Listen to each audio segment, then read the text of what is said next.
Hello students, आज हम हिंद क्षितिज के काव्यखंड का सेकेंड चैप्टर पढ़ने जा रहे हैं। तुलसीदास जी द्वारा रचित राम लक्ष्मण परशुराम संवाद। तुलसीदास ने ये रचना लिखी है, तो सबसे पहले हम इस पर ध्यान देते हैं कि कोई भी कवि है, कोई भी लेखक है, जो भी रचना लिखता है तो इसमें उसकी अपनी भावना, अपने विचार, यही इसमें निहित होता है। सबसे पहले हमको इस बात पर ध्यान देना है कि तुलसीदास का व्यक्तित्व क्या है। तुलसीदास भक्ति काल के राम भक्ति शाखा के सर्वश्रेष्ठ कवि हैं। आलोचकों ने लिखा है कि सूर शशि तुलसी रवि उडगन केशवदास, आपके कवि खद्योत्सम जहता करत प्रकाश।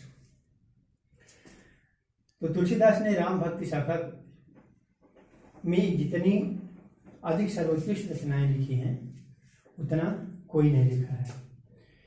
तो मूलतः तुलसीदास राम भक्त कवि थे। इनकी रचना में भक्ति साहित्य ही महत्वपूर्ण है। इस पाठ में सीता स्वयंवर की कथा है। राम धनुष तोड़ चुके हैं और धनुष टूटने के बाद सीता का स्वयंवर होता है। फिर परशुराम जी आते हैं और परशुराम जी धनुष को टूटा हुआ देख करके बहुत ही क्रोधित होते हैं।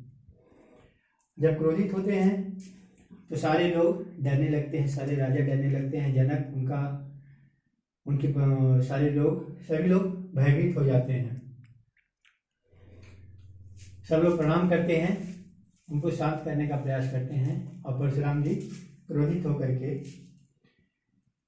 बोलते हैं कि ऐ मूर्ख जनक, बताओ धनुष को किसने तोड़ा है, और अगर तुम उसे नहीं बताओगे तो मैं तुम्हारे राज्य को ही उलट दूंगा। तब रामचंद्र जी शीतल वाणी में हाथ जोड़ करके उनसे प्रार्थना करते हैं। कहते हैं कि नाथ समुधन भंज निहारा, होई कई प्रकाश तुम्हारा। नाथ मतलब होता है स्वामी, शंभु शंकर, धनु धनुष, भंज निहारा मतलब तोड़ने वाला, मतलब शंकर जी का धनुष तोड़ने वाला। हे स्वामी, आपका कोई एक दास ही होगा। आयसु का कहिए किन मोहि, आयसु मतलब होता है आज्ञा। आपकी आज्ञा क्या है? आयसु का कहिए किन मोहि, आप मुझसे कहते क्यों नहीं कि आप क्या कहना चाहते हैं? सुन ऋषाई बोले मुनि कोई, ऋषाई मतलब क्रोधित होकर के। राम की बात को सुन करके परशुराम जी और क्रोधित होते हैं और बोलते हैं कि सेवक सोई जो करे सेवकाई, कि हे राम, सेवक वही होता है जो सेवकाई करता है, जो सेवा करता है। अरि करनी करिए लड़ाई, और जो अरि करनी, अरि मतलब होता है दुश्मन, जो दुश्मन का कार्य करता है वो तो लड़ाई करने के ही योग्य, उसे तो लड़ाई ही की जा सकती है। सुनो राम जय शिव धन तोरा, सहस बाहु सम सोरी मोरा। हे राम सुनो, जिसने भी शंकर का धनुष तोड़ा है वह सहस्रा बाहु के समान मेरा दुश्मन है। अब आपको ये समझना पड़ेगा कि सहस्रा बाहु है कौन। जब परशुराम जी किशोरावस्था में थे और शिव के यहाँ जाकर के शास्त्र की शिक्षा ले रहे थे, उसी समय सहस्राबाहु नाम का एक अत्याचारी राजा जमदग्नि ऋषि के पास आता है। ऋषि अपनी कामधेनु के द्वारा उसका स्वागत करते हैं और वह कामधेनु उनसे लेना चाहता है और वो नहीं देते हैं। वो क्रोधित होकर के उनका मस्तक काट देता है। फिर परशुराम जी क्रोधित होकर के आते हैं और उसके पूरे राज्य को मार डालते हैं, पूरे सेना को मारते हैं और उसकी हजारों भुजाओं को काट करके उसको मौत के घाट उतार देते हैं। यानी वो पितृद्रोही था सहस्राबाहु। इसीलिए इन्होंने कहा कि जिसने भी शंकर का धनुष तोड़ा है, क्योंकि गुरु, माता, पिता ये सब सेम होते हैं, तो उन्होंने कहा कि जिसने भी शंकर का धनुष तोड़ा है वह मेरा सहस्राबाहु के समान शत्रु है, दुश्मन है। सो बिलगाए बिहाय समझा, उसे बिलगाओ मतलब अलग कर दो, विहाय मतलब छोड़कर समाज को, उसे इस समाज से तुम लोग अलग कर दो। न तुम्हारे जी हैं सब राजा, नहीं तो सभी राजा मारे जाएंगे। सुन मुनि वचन लखन मुस्काने। मुनि के इस प्रकार के अहंवादी वचन को सुनकर के लक्ष्मण जी मुस्कुराने लगते हैं। बोले परशुधर अपमाने, और परशुराम जी का अपमान करते हुए बोलते हैं कि बहु धनु ही तोरी लरिकाई, कबहु न श्रेष्ठ किन्हीं गोसाई। बहुधनुही बहुत सी धनुहियाँ लड़काई तोड़ी। हे स्वामी, हमने तो बचपन में ही लड़कपन में ही बहुत सी धनुहियाँ तोड़ दी, लेकिन आपने कभी इस प्रकार का क्रोध नहीं दिखाया। एक धन पर ममता के हेतु सुंदर साई का भृगु केतु। लक्ष्मण जी कहते हैं कि हे मुनि, इस धन पर आपकी इतनी विशेष ममता क्यों है, इतना विशेष प्रेम क्यों है। इतना सुन करके भृगुकुल के पताका भगवान परशुराम जी ऋषाई मतलब क्रोधित होकर के बोलते हैं कि रे नृप बालक काल बस। नृप बालक, नृप मतलब राजा का लड़का। ऐ राजा के लड़के, तू काल के बस में हो गया है। तू संभाल करके सोच विचार करके बात नहीं बोलता। धनु सब त्रिपुरारी धनु, क्या शंकर जी का ये महान धनुष सभी तुम्हारी छोटी छोटी धनुहियों के बराबर है। विदित सकल संसार, यह जो सारा संसार में प्रसिद्ध शिव का धनुष है, क्या इसके बराबर ही तुम्हारी सारी धनुहियां हैं। लक्ष्मण जी ने कहा कि लखन कहा हंसी हमरे जाना। इस बात को सुनकर के लक्ष्मण जी हंसते हैं और कहते हैं कि हमारे समझ से हमरे जाना, हमारे समझ से सुनह देव सब धनुष समाना। हे देव, हमारे समझ से तो सारे धनुष समान ही होते हैं, क्योंकि सारे धनुष का एक ही काम होता है, बाण चलाना। काछति लाभ जून धन तोरे। जून मतलब जीर्ण शीर्ण, ये तदह रूप है जीर्ण का। क्षति मतलब होता है हानि, लाभ। जीर्ण धन तोरे। लक्ष्मण जी कहते हैं कि ये ऐ मुनि, इस जीर्ण शीर्ण पुराने धनुष को टूटने से क्या हानि या लाभ हो सकता है। देखा राम ने इनके भोरे। इसे तो राम ने सिर्फ आंखों के इशारे से देखा ही था। छुअत टूट रघुपति न दोषो। ये तो सिर्फ राम के छूते ही टूट गया, इसमें राम का कोई दोष नहीं है। मुनि बिनु काज करी कद्रोषु। ऐ मुनि, आप बिना काम के ही इतना क्रोध क्यों करते हैं। बोले चिते परशु की ओरा, रेशम सुने सुभावन मोरा। लक्ष्मण जी की यह बात सुन करके परशुराम जी अत्यंत क्रोधित होते हैं और अपना फरसा दिखा करके कहते हैं कि रे सठ सुनो सुभावन मोरा। अरे सठ मतलब होता है दुष्ट। अरे दुष्ट, तुमने मेरा स्वभाव नहीं सुना है। बालक बोली बधो नहीं तो ही, केवल मुनि जड़ जानस मही। मैं तो तुम्हें बच्चा समझ करके नहीं मारता, और तुम मुझे केवल ऐ मूर्ख, तू मुझे केवल मुनि समझता है। जड़ मतलब होता है मूर्ख। बाल ब्रह्मचारी अति कोई, विश्व विदित क्षत्रिय कुलद्रोही। मैं बाल ब्रह्मचारी और अत्यंत क्रोधी हूँ, और विश्व विदित संसार में प्रसिद्ध क्षत्रियों का, क्षत्रिय कुल का दुश्मन हूँ, द्रोही। भुजबल भूमि भूप बिनकिन्नी। मैंने अपने भुजाओं के बल से संपूर्ण धरती को बिना राजाओं से हीन कर दिया था। विपुल बार में ही देवन देनी, और सहस्रों बार ब्राह्मणों को दान में दे दिया था। सहस बाहु भुज छेद निहारा। सहस्रा बाहु की भुजाओं को काटने वाला। परस विलोक महिप कुमारा। महिप कुमारा मतलब राजा के लड़के, तू सहस्रा बाहु की भुजाओं को काटने वाले मेरे इस फरसे को देखो। परसु विलोक, इस फरसे को देखो। मात पिता जनि सोच बस, करसि महेश किशोर। गर्भन के अर्भक दलन, परसु मोर अधिघोर। ऐ राजा के लड़के, तुम अपने माता और पिता को शोक के वश में मत करो। ऐ राजा के लड़के, तू अपने माता पिता को शोक के वश में मत करो, क्योंकि गर्भन के अर्भक दलन, गर्भन के गर्भ के भी बच्चों को, अर्भक मतलब होता है बच्चा, मतलब गर्भस्थ बच्चों का भी दलन करने वाला, मारने वाला परस मोर अधिघोर, मेरा ये तेज फरसा है। इसलिए मेरे प्रताप को समझो और शांत हो जाओ। लक्ष्मण जी फिर हंसते हैं उनकी बात को सुन करके और बोलते हैं कि बिहस लखन बोले मृदुवाणी। बेहद से हंस करके लक्ष्मण जी फिर मधुर वाणी में बोलते हैं कि अहो मुनीश, ऐ मुनिवर, आप तो महाभट मानी।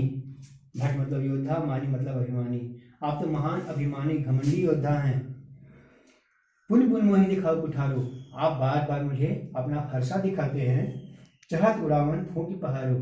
आप तो ऐसा लगता है जैसे कि फूंक से पहाड़ को ही उड़ा देना चाहते हैं।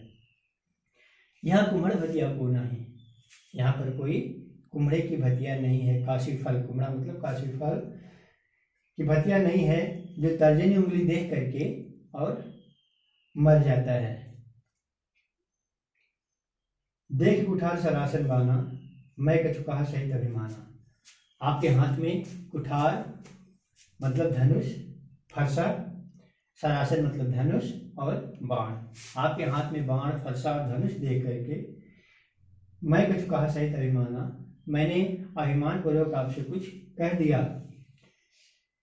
भृगु समझ जनेऊ विलोकी, लेकिन भृगु के वंशज समझ करके और आपके जनेऊ को देख करके अर्थात आपको ब्राह्मण समझ करके जो कछुकाहु सहु ऋषि रोकी, आप जो कुछ भी कहते हैं मैं उसे अपने क्रोध को रोक करके सुन लेता हूँ, सह लेता हूँ, सुन लेता हूँ। सुर महीसुर हरिजन और उड़ाई, सुर मतलब देवता, महीसुर मतलब मही धरती का सुर देवता, धरती का देवता ब्राह्मण, हरिजन भक्त भगवान के भक्त और गाय।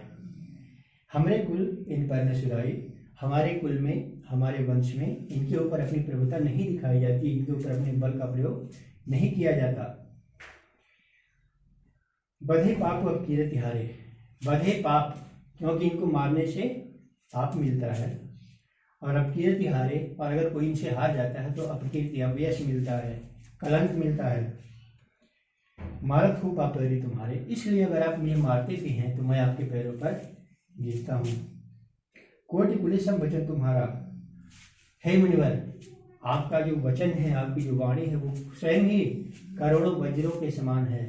कुलिस मतलब होता है वज्र, कोटि करोड़ों, आपकी तो वाणी ही करोड़ों वज्रों के समान है। आप व्यर्थ धरो धनुबाण कुठारा, आप तो धनुष बाण और फरसा व्यर्थ ही धारण करते हैं, आपको इनकी कोई आवश्यकता नहीं होती है। आप तो अगर अपने कठोर वचन ही बोल दे तो आदमी मर जाए। जो विलोक के अनुचित कहे क्षमहु महामुनि, जिसको देख करके मैंने आपको कुछ अनुचित कह लिया उसे है धैर्यशाली महामुनि आप मुझे क्षमा करें।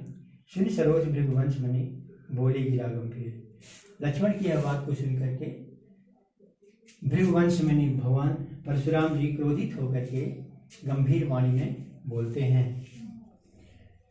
जब लक्ष्मण को समझाते हैं, लक्ष्मण नहीं समझते, कटाक्ष करते जाते हैं, तो वो विश्वामित्र ऋषि बोलते हैं कि कौशिक सुनो मंदेह बालक। कौशिक विश्वामित्र, अय विश्वामित्र सुनो, यह बालक मंद है, मूर्ख है, पागल है। कुटिल काल वश, यह कुटिल काल के वश में हो गया है। निज कुल घालक, और यह अपने संपूर्ण कुल का ही वंश का ही नाश कराने वाला है। भानुवंश राकेश कलंकु, यह सूर्य वंश में कलंकी चंद्रमा की भांति से है। निपट निरंकुश, यह अत्यंत निरंकुश है, निर्भय है। अबुध अशंकु, ये मूर्ख है, इसके पास बुद्धि नहीं है, अबुध है, अशंकु, बिना शंका के है, बिना भय का है। काल कवल होनी क्षणमाही, अब यह निश्चय ही एक क्षण के भीतर ही काल का ग्रास बन जाएगा, मेरे द्वारा मार दिया जाएगा। कहाँ पुकारी खोरी महीना ही, खोरी मतलब होता है दोष। कहाँ पुकारी, मैं पुकार करके कहता हूँ, चिल्ला के कहता हूँ, फिर कोई मुझे दोष मत देना। खोरी महीना ही, तुम हटकाओ जो चाहो उबारा, अगर तुम इसे उबारना चाहते हो, बचाना चाहते हो तो हटकाओ, इसे दूर कर दो, यहाँ से हटा दो। कहीं प्रताप बल रोष हमारा, मेरा प्रताप, मेरा बल, मेरा क्रोध, इसको समझा करके और इसको यहाँ से दूर कर दो। लखन कहो मुनि सुजस तुम्हारा, इतनी बार सुनते हुए लक्ष्मण जी फिर से परशुराम जी से बोलते हैं कि ऐ मुनि, तुम्हारा सुजस, आपका सुजस, तुम यह छत को वर नहीं पा रहा, आपके सामने ही कौन वर्णित करने में समर्थ हो सकता है। यानी जितने अच्छे ढंग से आप अपना बल, अपनी वीर गाथाएं सुना लेते हैं, उतना सुनाने में दूसरा कोई समर्थ नहीं हो सकता। तुम यह छत को वर नहीं पा रहा, अपने मुंह तुम आपन करनी, आप तो अपने ही मुख से अपनी करनी को बार अनेक भांति को करनी, अनेकों बार अनेकों प्रकार से मुझे समझा दिया है। एक मुहावरा होता है ना, अपने मुंह मियाँ मिट्ठू बनना, अपने से ही अपनी बड़ाई करना। तो लक्ष्मण जी कहते हैं कि आप तो अपनी करनी को स्वयं ही अपने मुंह से इतनी बार इतनी तरह से समझा चुके हैं कि नहीं संतोष तो फिर कुछ कहो। इसके बाद भी अगर आपको संतोष नहीं है तो फिर से कुछ कह लीजिए, फिर से कुछ समझा लीजिए, मैं सुन लूंगा। जननी से रोग दिशा दुख सह हो, आप अपने क्रोध को रोक करके इस असह्य कष्ट को, इस असह्य दुख को अब मत सहिए। वीरव्रती तुम धीर छोहा, आप तो वीर व्रत धारण करने वाले और निर्भय वीर हैं। धैर्यशाली वीर हैं, गाली देख न पाओ शोभा। और ऐसा वीर पुरुष किसी बच्चे को गाली देते हुए शोभामान नहीं होता, शोभा नहीं पाता। सूर समर करने करेंगे, जो सूर होते हैं, जो बहादुर होते हैं, वो समर मतलब युद्ध क्षेत्र में करने करेंगे अपना कर्तव्य दिखाते हैं। कहीं न जना वही आप, वो कह करके नहीं बताते, बल्कि अपना पौरुष दिखा करके, अपना बल दिखा करके कहते हैं। वो कहते नहीं हैं विद्यमान रन पाए रिपु कायर कथाएं पता। और जो कायर होते हैं वह शत्रु को युद्धस्थल में डटा हुआ देख करके अपने प्रताप की चर्चा करके उसको हटा देना चाहते हैं। वीर पुरुष की पहचान रश्मिरथी में रामधारी सिंह दिनकर ने लिखा है। जब पूछते हैं कृपाचार्य कर्ण से कि तुम्हारा कुल क्या है, तुम्हारा गोत्र क्या है, तुम अर्जुन से लड़ने योग्य हो कि नहीं,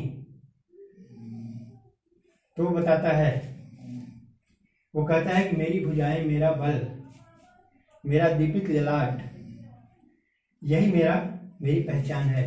दिनकर जी लिखते हैं कि जय हो जग में जले जहाँ भी ज्योत, नमन पुनीत अनल को जिस जन में भी जले, हमारा नमन जो तेज को बल को।